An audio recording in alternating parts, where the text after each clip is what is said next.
इस कार्यक्रम के पुण्यार्जक हैं निर्यापक मुनि श्री 108 सुधा सागर भक्त परिवार सागर, इंडिया नहीं भारत बोलो। श्री शिखर चंद जी वैद्य जैन खंडवा, निवासी मीरा रोड मुंबई। श्रीमती सूरज वैद्य जैन, पुत्र एवं पुत्रवधू विकास जैन सोनिया जैन, विजय जैन अंशु जैन, पौत्र ऋषभ ऋषान, पौत्री मिराया जैन एवं समस्त वैद्य परिवार। संघ की जयकारा गुरुदेव का, जयकारा गुरुदेव का। श्रावण शुक्ल चतुर्थी का आज का दिन, आज के दिन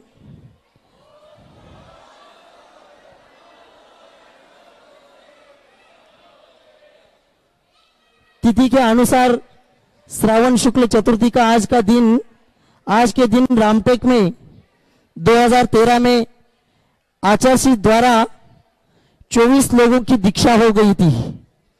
डेट था 10 अगस्त 2013।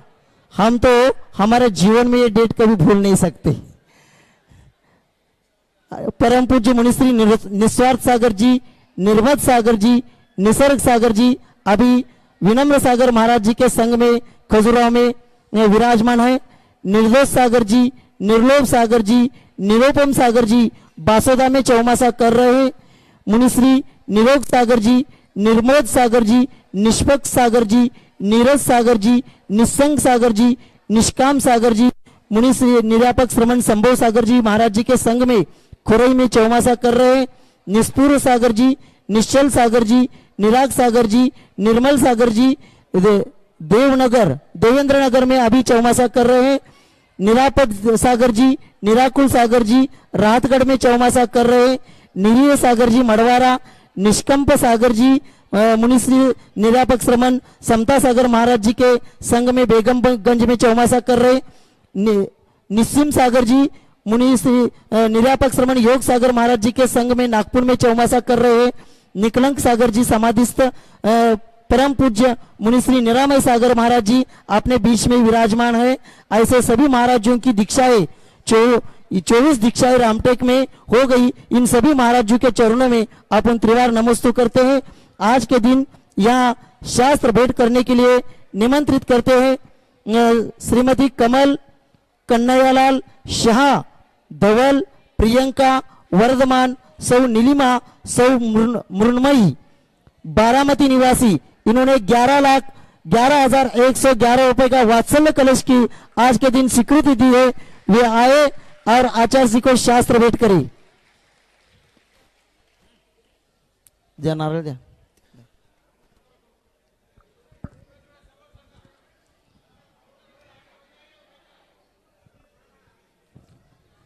श्रीमती कमल कन्हैयालाल शाह, परिवार बारामती, जिला पुणे निवासी। इन्होंने आज के दिन 11,11,111 रुपए का वात्सल्य कलश की स्वीकृति दी। उनको कमिटी की ओर से बहुत बहुत धन्यवाद। नारळ शास्त्रावरचं नारळ काढा। खाली ठेवा, खाली टेबलवर ठेवा। शास्त्रावर नारळ ठेवू नका। दीपचंद राजीव कुमार जैन, बाहुबली कॉलोनी सागर।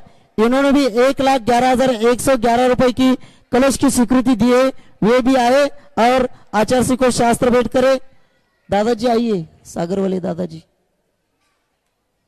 इनका यहाँ बहुत दिनों से चौका भी लग रहा है। कमल कुमार, शशांक, कपिल, रौनक पोदार, कोटा निवासी। इन्होंने भी 1,11,111 रुपए का चातुर्मास कलश की स्वीकृति दी है। वे भी आए और आचार्य को शास्त्र भेंट करे। कमल कुमार, शशांक, कपिल, रौनक जैन, कोटा निवासी। त्यांना सोडा, जे कलश घेतले त्यांना सोडा, सगळ्यांना अडवू नका।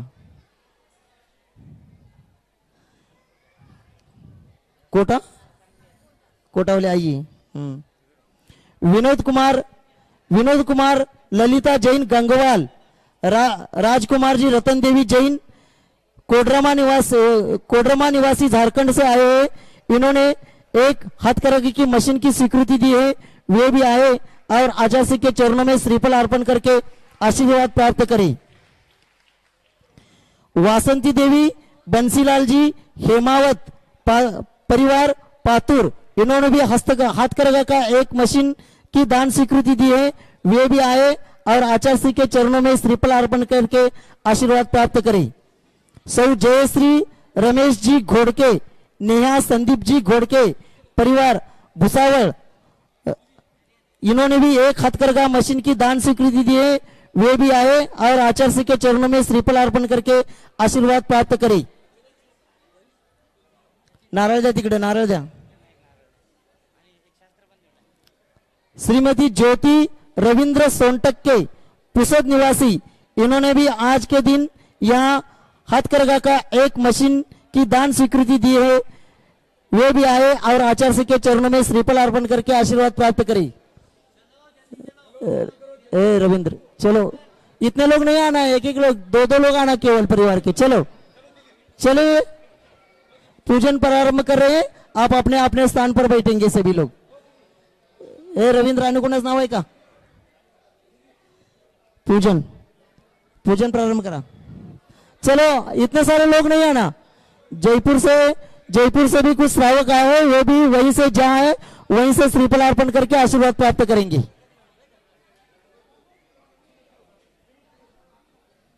चलो चलो इकडनं काढा त्यांना, इतने सारे लोगों को क्यों छोड़ रहे? एवढ्या लोकांना का सोडा लागलाय तिथून? विपुल भैया लोकांना सोडू नका, फक्त कलेशवाल्याने तेवढं सोडा, हे बाकीचे एवढे का घुसले लोक? एवढं तिथनं लोक सोडू नका। अशोक भैया इकडचा माइक बंद आहे एक। यहाँ जो कलश लिए और मशीन लिए वही अंदर आएंगे, बाकी कोई अंदर नहीं आएंगे। हाँ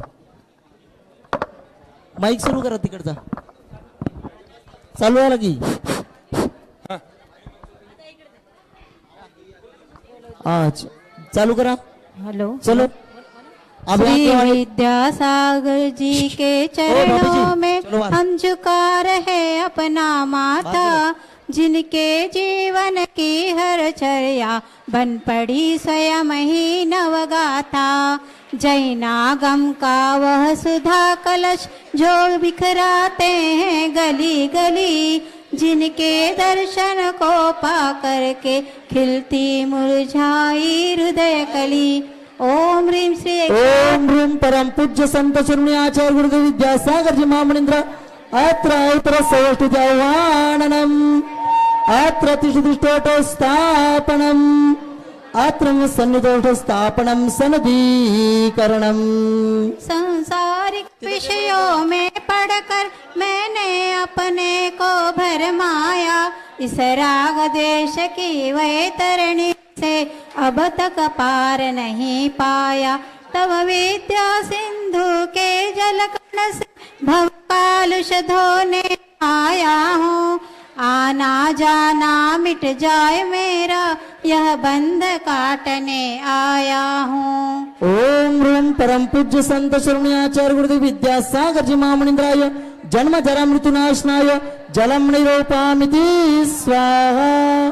क्रोध नल में जल जल कर अपना सर्वस्व लुटाया है, निज शांत स्वरूप न जान सका जीवन भर इसे भुलाया है। चंदन सम शीतलता पाने अब शरण तुम्हारी आया हूँ, संसार ताप मिट जाए मेरा चंदन वंदन को लाया हूँ। ओम ह्रीं परम पूज्य संत शिरोमणी आचार्य गुरुदेव विद्यासागर जी महामुनींद्राय संसार ताप विनाशनाय चंदनम निरूपामिति। जड़ को न मैंने जड़ समझा, नहीं अक्षय निधि को पहचाना, अपने तो केवल सपने थे भ्रम और जगत का भटकाना। क्षत है अक्षय पद मुझको मिल जावे, तव ज्ञान अरुण की किरणों से यह हृदय कमल भी खिल जाए। ओम ह्रीं परम पूज्य संत शिरोमणी आचार्य गुरुदेव विद्यासागर जी महामुनींद्राय अक्षय पद प्राप्तय अक्षतम निरूपामिति स्वाहा। इन विषय भोग की मदिरा पी मैं बना सदा से तो आला। तृष्णा को तृप्त करे जितनी उतनी बढ़ती इच्छा ज्वाला। मैं काम भाव विध्वंस हेत मन सुमन चढ़ाने आया हूँ। यह मदन विजेता बन न सके, यह भाव हृदय में लाया हूँ।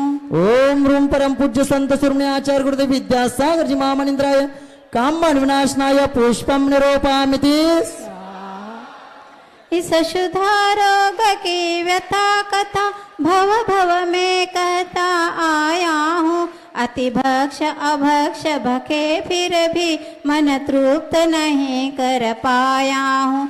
नैवेद्य समर्पित करके मैं तृष्णा की भूख मिटाऊंगा। अब और अधिक न भटक सकूं, यह अंतर बोध जगाऊंगा। ओम रूम परम पूज्य संत शिरोमणि आचार्य गुरुदेव विद्यासागर जी महामनिंद्राय क्षुधा रोग विनाशनाय नैवेद्यम निरूपयामि स्वाहा। मोहांधकार से व्याकुल हो निज को नहीं मैंने पहचाना। मैं राग द्वेष में लिप्त रहा, इस हाथ रहा बस पहचाना। यह दीप समर्पित है मुनिवर, मेरा तम दूर भगा देना। तुम ज्ञान दीप की बाती से मम अंतर दीप जला देना। ओम रूम परम पूज्य संत शिरोमणि आचार्य गुरुदेव विद्यासागर जी महामनिंद्राय क्षुधा रोग विनाशनाय नैवेद्य मोहंधकार विनाशनाय दीपम निरूपयामि स्वाहा। इन अशुभ कर्म ने घेरा है, मैंने अब तक यह माना था। बस पाप कर्म तज पुण्य कर्म को चाह रहा अपनाना था। कर्म सब रिपुदल है, मैं इन्हें जलाने आया हूँ। इसीलिए तव चरणों में अब धूप चढ़ाने आया हूँ। ओम रूम परम पूज्य संत शिरोमणि आचार्य गुरुदेव विद्यासागर जी महामनिंद्राय अष्टकर्म दानाय धूपम निरूपयामि स्वाहा। भोगों को इतना भोगा कि खुद को ही भोग बना डाला। साध्य और साधक का अंतर मैंने आज मिटा डाला। मैं चिदानंद में लीन रहूं, पूजा का यह फल पाना है। पाना था जिसके द्वारा वह मिल बैठा, मुझे ठिकाना है। ओम रूम परम पूज्य संत शिरोमणि आचार्य गुरुदेव विद्यासागर जी महामनिंद्राय महा मोक्ष फल प्राप्तये फलम निरूपयामि स्वाहा। जग के वैभव को पाकर मैं निश दिन कैसा अलमस्त रहा। चारों गतियों की ठोकर को खाने में ही अभ्यस्त रहा। मैं हूँ स्वतंत्र ज्ञाता दृष्टा, मेरा पर से क्या नाता है। कैसे अनर्घ्य पद पा जाऊं, यह अरुण भावना भाता है। ओम रूम परम पूज्य संत शिरोमणि आचार्य गुरुदेव विद्यासागर जी महामनिंद्राय अनर्घ्य पद प्राप्तये अर्घ्यम निरूपयामि स्वाहा। भावों की निर्मल सरिता में आवागन करने आया हूँ। मेरा सारा दुख दर्द हरो, यह अर्घ्य बेटने लाया हूँ। हे तपो मूर्ति है आराधक, हे योगीश्वर है महासंत, हे अरुण कामना देख सके युग युग तक आगामी बसंत। ओम रूम परम पूज्य संत शिरोमणि आचार्य गुरुदेव विद्यासागर जी महामनिंद्राय अनर्घ्य पद प्राप्तये जयमाला पूर्णार्घ्यम निरूपयामि। नमस्तु भगवान, नमस्तु नमस्तु नमस्तु। ओम नमः सिद्धेभ्यः, ओम नमः सिद्धेभ्यः, ओम नमः सिद्धेभ्यः। अहिंसा परमो धर्म की। आचार्य गुरुवर श्री कुंद कुंद भगवान की। आचार्य गुरुवर श्री ज्ञान सागर मुनि महाराज की। जलो परम पूज्य संत शिरोमणि आचार्य भगवान विद्यासागर जी महामुनि राज की, समस्त आचार्य संघ की। कैमरे वाले बैठ जाओ।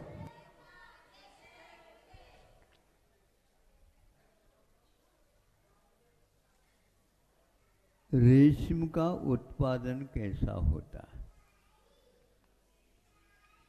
आज वह रेशम की साड़ियाँ वगैरह मिलती भी है और नहीं भी मिलती।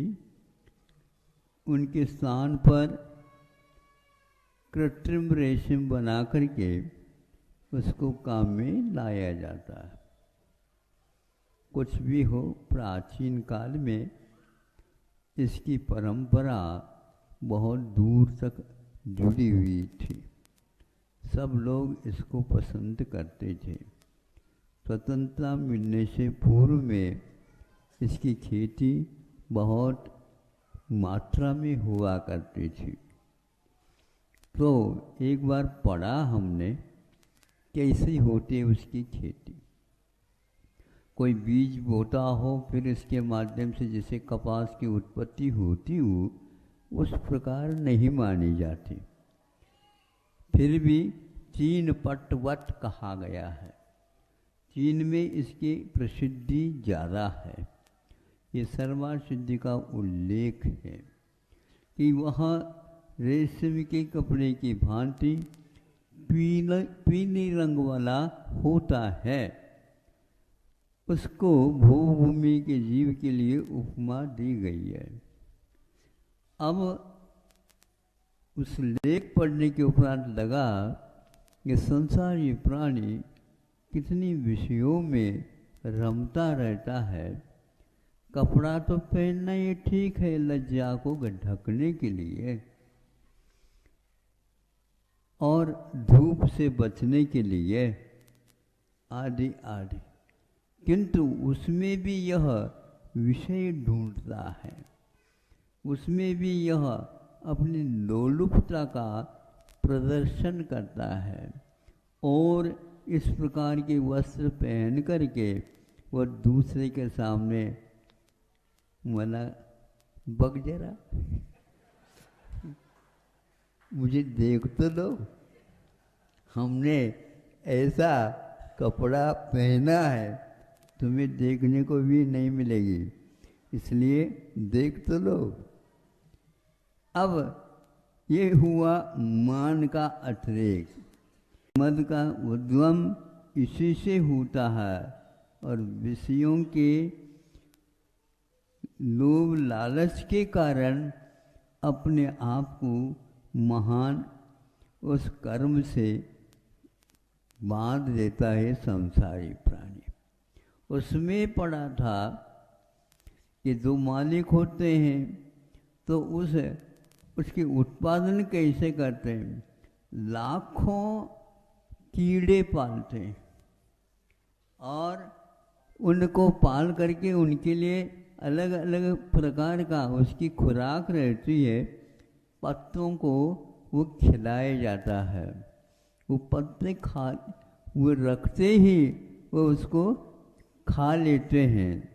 खा करके फिर इसके उपरांत उसके मुख से लार निकलती है। कौन? उन कीड़ों के मुख से।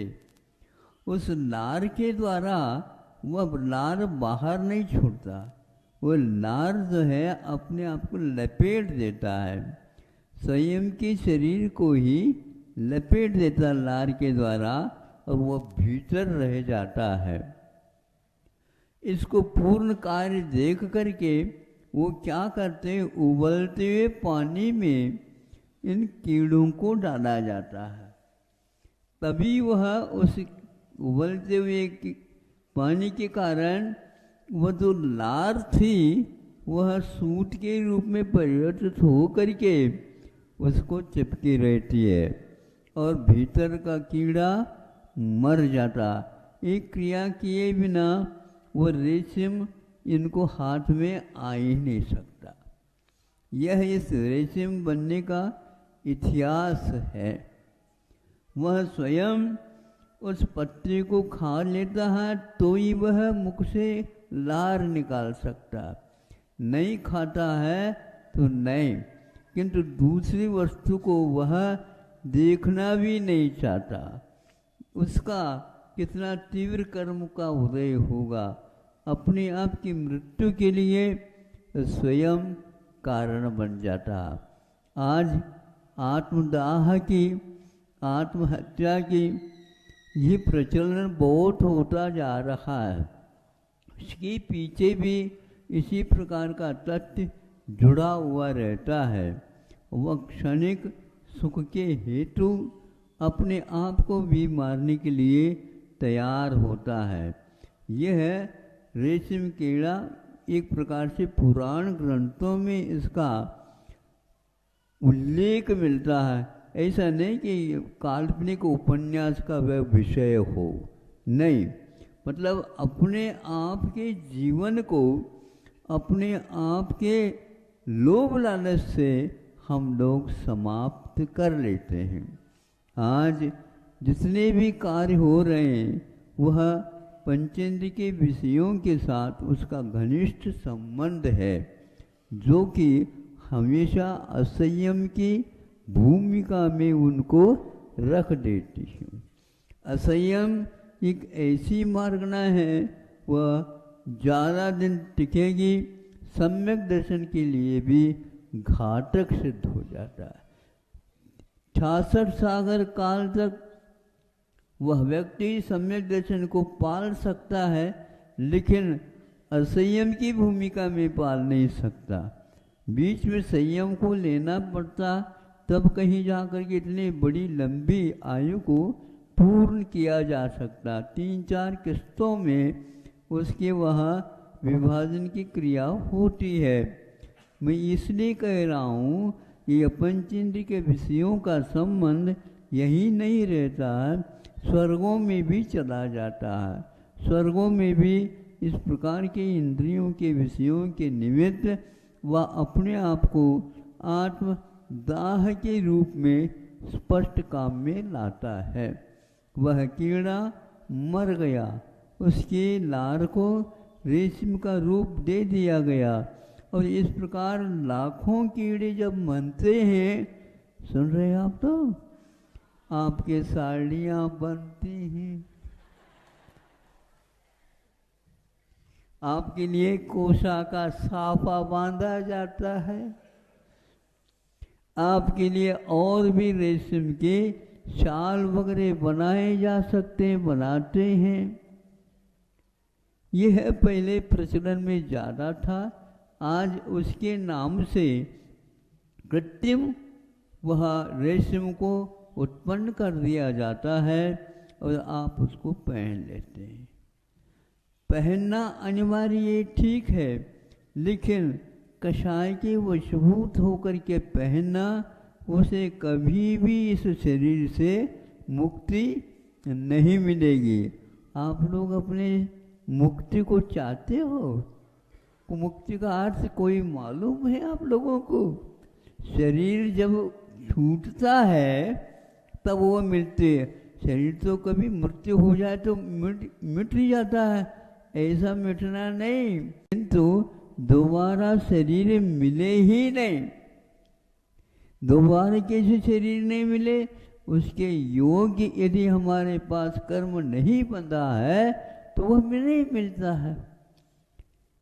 ये बीज और वृक्ष, इसकी परंपरा अनादिकालीन है, किंतु अनादिकाल से आया है, इसलिए अनंत काल तक आगे भी जाएगा, ये नियम है नहीं। किंतु अभव्य का वह हमेशा हमेशा बना रहता है। भव्य को कथनचित ऐसे अवसर प्राप्त होते हैं, उन अवसर प्राप्ति के काल में वह अपने आप के होश को संभालता है। गुरुओं की वाणी सुन करके या शास्त्र स्वाध्याय करके, देव दर्शन करके, अथवा संसार की लीला के बारे में समझ करके जगत का स्वभाव, जगत के स्वभाव के बारे में चिंतन करता है, तो कई महाराजों को और कई तीर्थंकरों को भी इस प्रकार प्रत्येक बुद्ध बनने का अवसर प्राप्त होता, जो कि वह दांत गिर गया किसी का, ये क्षणिक है। विषय जिसके माध्यम से भोगे जाते हैं वो दांत गिर गया, बाल सफ़ेद हो गए, कमर झुक गई, लार टपकने लगे। ऐसे के लिए वृद्ध का दर्शन आप करते हैं तो उसके लिए सम्यक दर्शन के लिए कारण वृद्धों के दर्शन करना चाहिए। शुद्ध वृद्धों की सेवा करने से ये प्राप्त हो जाता। अरे मेरा इतना सुंदर शरीर, और हमारे दादाजी का मेरे से भी ज़्यादा सुंदर था, क्योंकि फोटो में देखने को मिलता है। लेकिन आज जो इनका स्वरूप क्या हो गया, इसके द्वारा भी वैराग्य हो सकता है। आप लोगों को होता है कि नहीं, ये तो हम एकदम खुलासा तो नहीं कर सकते।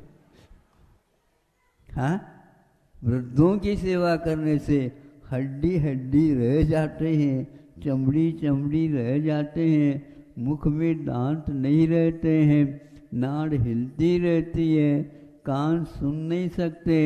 अब क्या पंचेंद्र के विषय भोगने में आते ही नहीं, फिर भी दादा की चिंता ये रहती है आगे मैं कहाँ जा रहा हूँ, वहाँ हमारे लिए सब शुभ संकेत मिलती रहे।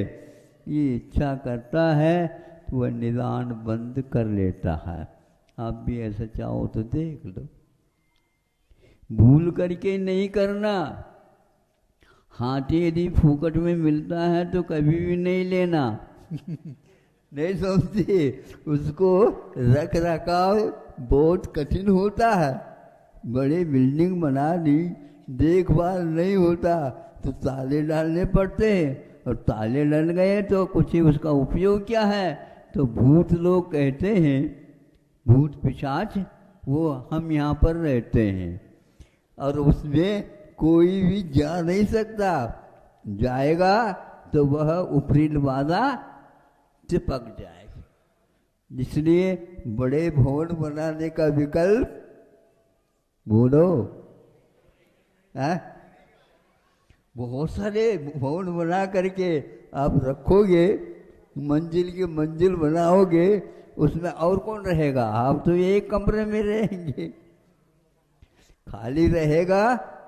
खाली दिमाग जैसे शैतान का होता नहीं, शैतान वहीं पर जा कर के रहेंगे, वो फिर बाधा होगी। इसलिए ज़्यादा की कल्पना छोड़ दो। दो राष्ट्र ज़्यादा धनाढ्य हुए हैं, अब उनको बहुत तकलीफ हो रही बताते हैं। क्यों हो रही है? उसको वह प्रबंध, उसका प्रबंध ही नहीं कर पा रहे हैं। स्थिति ऐसी है, ये क्षणभंगुर संसार है। उस रेशम के कीड़े के बारे में मैं जब कभी पढ़ता हूँ, याद करता हूँ, तो ये आत्मा एक प्रकार से अपने कषायों के कारण ऐसे कर्म जैसे रेशम, लार को रेशम के रूप में परिवर्तित कर देते हैं। ऊपर यह शरीर है, ये एक चद्दर की भांति काम कर रही है। भीतर देखो क्या आपके दोनों ये उंगलियां, ये तर्जीह बोलती है, इसको अंगुष्ठ बोलते हैं, और दोनों नाक के ऊपर अपने आप ही दबा देंगे। क्यों? इसलिए ऊपर का चद्दर ढका हुआ था तो वो उगट गया। क्या है उसमें? 9 द्वार बहे घिनकारी। 9 द्वारों का हमेशा खुला रहते हैं, उसमें से स्राव होता रहता है। कैसा वह बीभत्स वस्तुओं का रसूंगा। इस प्रकार इस अनित्य संसार में भी नित्यत्व की परिकल्पना करने वाले अभी भी उनको सुध नहीं। ये कोशागार कथा अवश्य पढ़ लेना चाहिए, और अपने को जो वैरागी हैं उनके साथ जाकर के थोड़े क्षण व्यतीत कर लेना चाहिए। जगत के स्वरूप के बारे में भी सोच लेना चाहिए, और बच्चों को भी इसी प्रकार के संस्कार डालना चाहिए। आप बंधु कहलाते हैं, आपके पास आश्रित होकर के रहने वाले रहते हैं, वो उनके ऊपर आप यदि कृपा करना चाहते हैं, बड़े बड़े भवन, बड़े बड़ी राशि आदि आदि की इकट्ठा करने की अपेक्षा उचित कर लो, लेकिन मुख्य रूप से वे अवश्य समझें अपने जीवन के महत्व को। अन्यथा यह जीवन आपका जो मौलिक है, कब्जे को उड़ाने के लिए रत्न को फेंक रहे हैं, ऐसी दशा हुई है। ऐसा जो होता है उसे रत्न का महत्व ज्ञात नहीं है, इसलिए कब्जे को उड़ाने के लिए रत्न का प्रयोग करता है। ये सब उपदेश हम ही लोगों के लिए कृपा करके पूर्व के आचार्यों ने, उपाध्यायों ने, ऋषियों ने अपने जीवन को निरीहता के साथ व्यतीत करते हुए साहित्य का सृजन करके दे दिया है। उन साहित्य का अवलोकन भी सुबह उठते ही अखबार का बंडल आप लोगों के पास आ जाता है, उसको तो पढ़ते हो, एक आध बार कम से कम उन स्वाध्याय का भी आप अभ्यास प्रारंभ कर दो। यह जैसे आज 10 मिनट लग गए, इसी में आप लोगों को बात समझ में आ गई, तो स्वाध्याय भी करेंगे तो अवश्य ही तत्व ज्ञान आपको हो जाएगा। हमारी रुचि तो यही है, भावना कि आप लोगों को भी तत्व अच्छा लग जाए। तत्व का अर्थ क्या है? ये अपने भाव धर्म माना जाता है। इस भाव धर्म को समझेंगे, किस वस्तु का क्या धर्म है, किस वस्तु का क्या तत्व है, किस वस्तु को हम उपयोग में ला सकते हैं, किसको नहीं ला सकते हैं, कितनी मात्रा में उसको ला सकते हैं, उसके बिना भी हमारा जीवन चल सकता है क्या नहीं, ये सब बातें समझने की हैं। खाते हो, पीते हो, सोते हो, सब कुछ क्रियाएं करते हो, किंतु वह कहाँ तक उचित हैं, कितनी मात्रा में होना चाहिए, इसका भी विवेक होना चाहिए। रात के 12 बजे सोए और दिन के 12 बजे भी 5 बार उठाना पड़े, नहीं उठे तो अब कहाँ तक दया करेंगे? और आपके उठाने के लिए ही काम करें, वो अपने घर का भी काम करें या न करें, किसी किसी को मालूम नहीं पड़ता। अभी तो 12 बजा है, 12 दिन का है क्या रात का है? बोलो, मालूम नहीं पड़ता। और आजकल सूर्य नारायण का दर्शन ही नहीं होता। क्यों? इतने बड़े बड़े बिल्डिंग रहते हैं, और इतने बिल्डिंग रहने के कारण वहाँ पर आधा घंटे के लिए भले ही ऊपर से देखो, वो भी यूं करने से सूर्य की धूप दिख जाए, सूर्य नारायण का दर्शन नहीं। उसके लिए रात का 12 और दिन का 12 समान रहता है। दिन में भी लाइट की आवश्यकता है, तो अब आँखों की क्या आवश्यकता? जब लाइट है तो काम दे दो। ये स्थिति हो गई है, ये अच्छा है क्या? ये विज्ञान का फल है, जो एक प्रकार से सुविधा के लिए थी, वह बहुत प्रकार के दुविधाओं से युक्त है। ये अब समझ में आ रहा है। जितना समझ में आ जाए और उसके बारे में सोच ले, समझ ले और निर्णय ले ले तो बहुत अच्छा है। वृद्धावस्था में निर्णय लेना बहुत कठिन होता है। इस समय विषयों से बच कर के निर्णय लेना भी बहुत कठिन है, फिर भी यह कार्य आपके लिए हो सकता है। बाद में पश्चाताप करने की अपेक्षा से यह ग्रंथ आदि का वाचन भी हम लोगों के लिए सुखदायी है। यही काम करें। अहिंसा परमो धर्म की जय। चलो आचार्य भगवान विद्यासागर जी महामुनि राज जी की, समस्त आचार्य संघ की। आज दोपहर में परम पूज्य मुनिश्री निरामय सागर महाराज जी के दीक्षा दिवस के उपलक्ष्य में महाराज जी का प्रवचन हो जाएगा।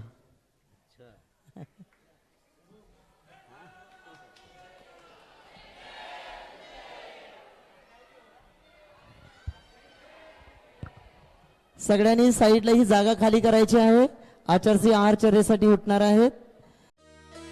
इस कार्यक्रम के पुण्यार्जक थे निर्यापक मुनि श्री 108 सुधा सागर भक्त परिवार सागर, इंडिया नहीं भारत बोलो। श्री शिखर चंद जी वैद्य जैन खंडवा, निवासी मीरा रोड मुंबई। श्रीमती सूरज वैद्य जैन, पुत्र एवं पुत्रवधू विकास जैन सोनिया जैन, विजय जैन अंशु जैन, पौत्र ऋषभ ऋषान, पौत्री मिराया जैन एवं समस्त वैद्य परिवार।